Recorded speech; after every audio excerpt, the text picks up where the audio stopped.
안녕하세요. 오늘은 2022년 상반기에 어떤 부분이 변경이 됐는지 한번 살펴보도록 하는 시간을 갖도록 하겠습니다.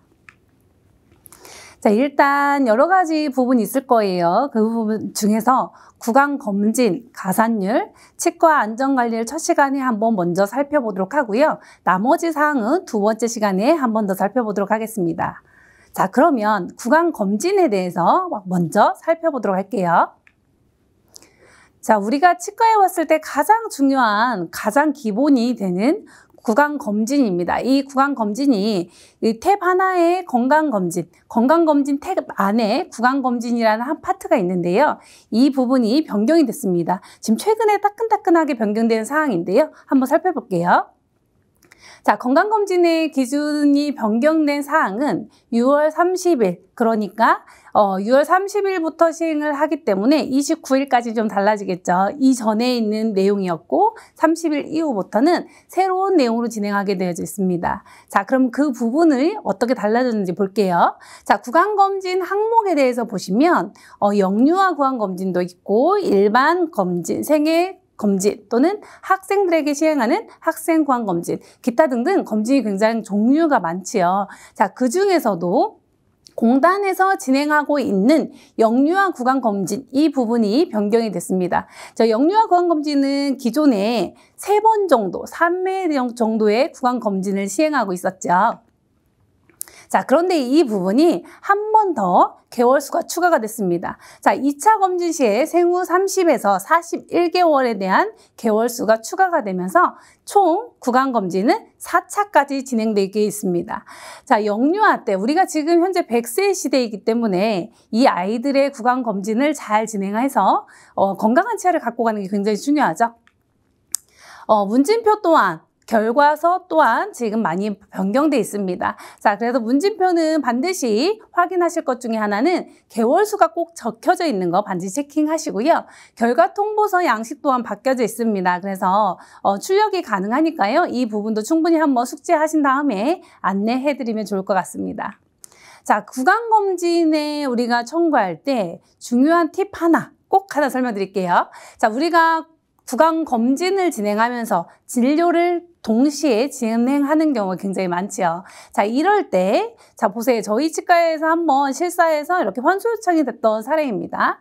자, 2017년도에 검진을 진행했었고, 2019년도에 공문이 왔습니다. 자, 즉, 무슨 말이냐면, 검진을 2017년도에 하고 청구를 했을 때 그냥 두는 게 아니라 1년 뒤에 3년 뒤에 여기에서 어떤 문제점이 있는지 없는지 계속 검수를 하고 있다는 거죠. 그래서 실사를 통해서 뭔가 문제가 있다면 환수 조치를 취하고 있습니다. 자, 이렇게 검진은 그 당일날 해결이 된 게 아니라 청구가 돼서 돈이 통장으로 입금되어서 들어온 게 중요한 게 아니라 이 검진 결과가 정말 끝까지 사후까지 잘 청구가 됐는지 계속 실사로 모니터링을 하고 있기 때문에 잘 청구하셔야 되는 부분 중에 하나이죠. 자, 지금 영유아 구강검진은요, 2022년 수가로 15,030원 정도의 수가를 가지고 있습니다. 물론 공휴일 가산은 또 별도로 진행하고 있죠. 자, 15,000원 정도의 수가가 굉장히 적은 금액은 아니에요. 그래서 이런 적극적으로 영유아의 아이들의 구강 건강을 위해서는 적극적으로 진행하는 것도 하나의 방법이 중요한 방법 중에 하나가 될 것 같습니다. 자, 그러면 아까 제가 좀 전에 말씀드렸던 것처럼 우리는 구강검진을 했을 때 그리고 구강검진과 진찰료, 어떠한 진료 행위를 같이 했을 때 청구하는 방법이 다르죠. 진찰료 50%와 진료 행위 100%를 산정할 수 있다는 사실 꼭 기억하셔야 되는데요. 프로그램에서 한번 볼까요? 자, 우리가 일반인들이 왔을 때 건강보험에서는 초진이라는 차트를 가지고 초진에 있는 15,110원의 초진의 비용을 산정하게 됩니다. 하지만 구강검진 초진의 버튼을 누르시게 되면 이 초진 비용의 50%, 진찰료가 50% 다운된 7,560원으로 청구를 하게 되죠. 자, 이 부분에 있어서 또한 또 하나 중요한 사실은 총 진료비를 보시면 본인 부담금이 달라지죠. 자, 환자분이 내야 할 돈이 금액이 달라진다는 사실입니다. 그래서 이 부분 빠뜨리지 않도록, 누락되지 않도록 잘 살펴보시고 환자분께 정확하게 안내해드리면 좋을 것 같습니다. 자, 두 번째는 가산율입니다. 자, 가산율은 우리가 치과에서 어떠한 진료를 했을 때 조금 더 일정한 금액을 더 주겠다라고 하는 걸 가산이라고 표현을 하죠. 자, 이때 가산율의 퍼센트는 30%인 것도 있고 50%인 것도 있고 100%인 것도 있습니다. 자, 그 중에서 변경된 사항만 한번 보도록 할게요. 자, 14호에 보시면 올 초에 1월 달에 변경된 내용 중에 하나입니다. 자, 이 변경된 내용은 현재 2월 1일부터 시행하고 있는 내용이고요. 우리가 송화진료에 대해서 특히 만 8세 미만의 아이들에 대해서는 30% 가산을 하고 있죠. 자, 이 가산이라는 거는 일반 성인을 기준으로 했을 때 만 8세 미만의 아이들을 케어하거나 진료를 할 때 굉장히 애로사항이 많기 때문에 이 부분에 대해서 힘겨움을 조금 더 알아주기 위해서 국가에서 30% 더 가산을 해주는 거죠. 자, 여기에서 보실 거는 모든 행위가 30% 가산이 되는 건 아니에요. 그 별도의 30% 가산되는 부분이 정해져 있죠. 자, 여기 있는 PPT 화면처럼 보통 처치랄지, 치아 진정 처치, 뭐 즉처랄지, 아니면 근관 치료랄지, 아니면 치면열구 전세, 광중합병 복합내지. 자, 이런 부분들은 30% 가산이 되어지고 있는데요. 이 부분은 프로그램에서 버튼을 누르시면 이 아이의 가산이 자동적으로 환산이 돼서 금액이 안내될 거예요. 자, 프로그램에 입력을 해보시면 자, 이렇게 차이가 다름을 볼 수 있습니다. 자, 보통의 8세 미만이 아닌 경우에는 즉일충전 처치 1면 했을 때 9,300원이라는 수가를 가지고 있죠. 자, 그런데 만 8세 미만의 소아에는 30%를 가산했기 때문에 금액이 12,000원으로 뛰고 있죠.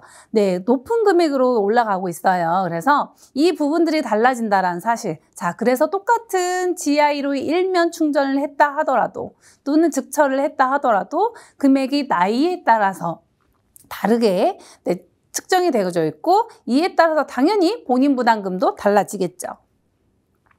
자, 본인 부담금도 저렇게 차이가 있기 때문에 이 차이점에 대해서 정확히 알고 계시고 이 부분에 대해서 환자분께 설명을 해드릴 수 있는 부분이 분명히 있어야 돼요. 왜냐하면 엄마가 자녀를 2명을 데리고 왔을 때 어떤 아이는 만 8세 미만이고 어떤 아이는 9세일 거예요.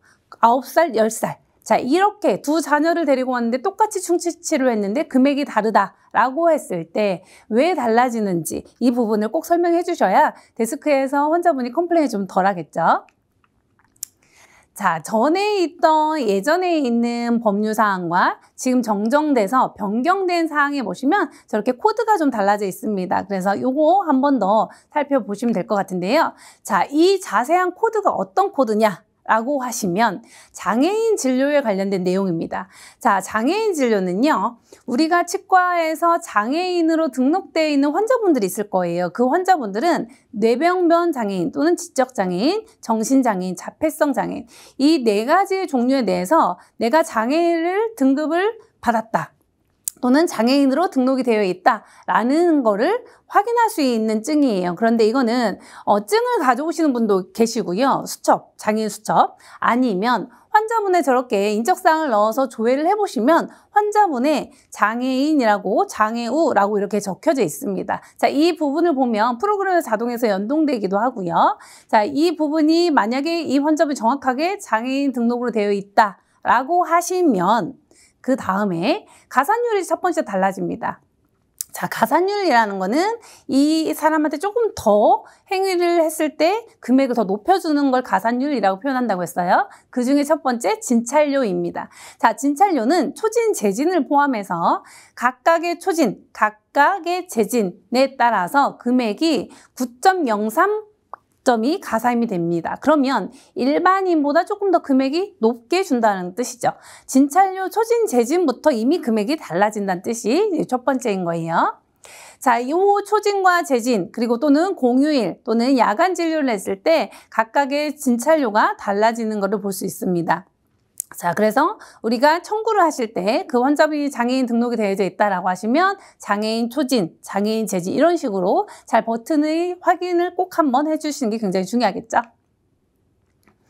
자, 여기에서 장애인의 기억해야 될 또 하나 두 번째, 자, 우리가 앞에서 소아진료는 만 8세 미만 30% 가산이었어요. 자, 그런데 장애인 진료에서는요, 100% 가산입니다. 자, 100% 가산이란 걸 뭐냐면, 앞에서 30%는 10,000원 중에 만약에 총 진료비가 10,000원이라고 했을 때 30%면 3,000원을 더 주는 거예요. 그러면 총 13,000원을 주는 거죠. 자, 그런데 이 100%는 10,000원의 총 진료비가 나왔을 때 10,000원을 한 번 더 주는 거예요. 그러면 총 20,000원을 주는 거겠네요. 그쵸? 자, 이렇게 해서 장애인 진료는 가산은 100%입니다. 이 또한 모든 진료가 되는 건 아니에요. 진료의 행위가 정해져 있습니다. 자, 뭐 보통 처치랄지 그 충전에 관련된 것들, 그리고 엔도, 근관치료 관련된 것들, 자, 그리고 치면열구 전색술, 치석 제거, 발치, 자, 이런 행위에 대해서는 그 장애인 진료를 진행했을 때, 장애인에게 그 이러한 진료를 했을 때 100% 가산된다라는 거 보시면 좋을 것 같고요. 자, 우리가 프로그램에서 한 번 더 보도록 하겠습니다. 초진과 재진을 눌렀을 때, 일반 건강보험 자격증을 가지고 있는 사람들은 보통 초진에 15,110원을 가지고 있지만 장애인이라는 버튼 눌렀을 때는 장애인 초진은 15,930원. 저렇게 진료 구분을 반드시 한번 확인하셔야 됩니다. 자, 그리고 어떤 행위를 했을 때 발치를 했다라고 하시면 발치의 가산료를 저렇게 100% 구치 발치를 한 번 더 주죠. 8,690원을 한 번 더 주기 때문에 100% 가산이라고 표현합니다. 자, 이에 따라서 금액은 크게 차이 나진 않아요. 왜냐하면 장애인들은 본인 부담금들이 굉장히 많이 적고 특히나 그 의료급여 1, 2종 이런 경우가 굉장히 많고 차상위가 많기 때문에 본인 부담금 차이는 많지는 않을 거예요. 하지만 청구 금액은 왠지 굉장히 달라진다는 사실 꼭 기억하시면 좋을 것 같습니다. 자, 세 번째는요, 안전관리입니다. 자, 지금 치과에서는 굉장히 여러 가지 불안 요소들이 굉장히 많이 있죠. 그럼에도 불구하고, 그 부분이 안전관리에 대한 비용이나 어떠한 수가, 단가들이 조정되어 있거나 그렇진 않아요. 하지만 치과 안전관리 또한 이 부분도 변경 대상을 잠깐 살펴보도록 할게요. 자, 안전관리에 대한 부분은 올 초에 발표가 났습니다. 고시가. 자, 보면 이 또한 2월 1일부터 지금 진행하고 있고요. 자, 적용에 보시면 그 항목에 치과 안전관찰료라고 되어져 있습니다. 자, 치과에서 뭔가를 진행하고 진료를 진행하고 뭔가 안전하게 관찰할 수 있는 비용을 안전하게 관찰을 했다라고 하면 그에 따른 비용을 추가로 주겠다라는 뜻인 것 같아요. 자, 그러면 어디에서 받을 수 있는지 세부사항을 보면 자, 일반 치과에서 받는 건 아니고요. 보통 치과대학병원에 있는 치과병원의 외래 또는 장애인 구강진료센터로 지정된 요양기관, 자, 여기에서 받을 수 있습니다. 반드시 장애인 구강진료센터로 지정이 되셔야 되는 거라서 이 부분이 우리 치과가 혹시 연계되어 있는지 아니면 보통은 장애인 구강진료센터는 대학병원을 굉장히 많이 운영하고 있고요. 개인적으로 그 개인 치과에서 조금 더 소규모 치과에서는 연합으로 하는 곳은 조금 더 있을 수 있어요. 그래서 이 부분이 일단 우리 치과가 장애인 구강진료센터로 지정이 되어져 있는지 그걸 먼저 확인하시고 이 부분이 된다라고 하시면 이 부분을 자세히 보셔야 되겠죠.